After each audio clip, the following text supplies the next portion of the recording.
Welcome to ராமேக்ஸ் academy.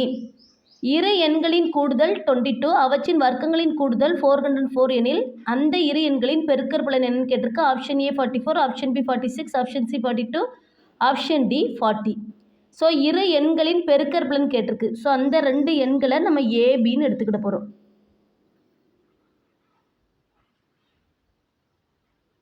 A comma B. இப்போ இரு எண்களின் கூடுதல் கொடுத்துருக்காங்க. So A plus B equal to 22. இரு எண்களின் வர்க்கங்களின் கூடுதல், அப்போ A square plus B square value வந்து 404ன்னு கொடுத்துருக்காங்க. பெருக்கற்பலன் கேட்டிருக்கு. ஸோ இதுக்கு நம்ம என்ன ஃபார்முலா அப்ளை பண்ண போகிறோம்னா A plus B the whole square. A plus B the whole ஸ்கொயர்னா A square plus B square plus 2ab. நமக்கு தேவை ஏபி தான் தேவை. ஸோ மீதி எல்லாம் தெரிஞ்ச வழிவெல்லாம் சப்ஸ்டியூட் பண்ண போகிறோம். இப்போ ஏ ப்ளஸ் பி வேல்யூ வந்து 22, 22க்கு ஸ்கொயர்.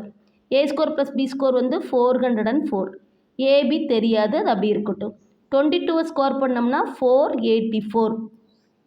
22 இன்ட்டு 22 4 4 2 2 சார் 4, அடுத்து 4 ஆட் பண்ணால் 484. அடுத்து 404 ப்ளஸ் 2ab. நமக்கு ஏபி தான் நம்ம கண்டுபிடிக்க போகிறோம். அதனால் 2ab அப்படியே வச்சுக்கிட்டு மீதி வேல்யூவை இங்கே கொண்டு போகிறேன். அப்போ 484 மைனஸ் 404. இப்போ சப் பண்ணோம்னா 80 கிடைக்கும். 2ab ஈக்குவல் டு 18 இருக்குது. நமக்கு தேவை ஏபி தான். இப்போ 80/2 கட் கொடுத்தோம்னா 40. அப்போ ரெண்டு எண்களுடைய பெருக்கற்பலன் ஏபி ஈக்குவல் டு 40. அப்போ option D 40 is a correct answer. Thank you friends.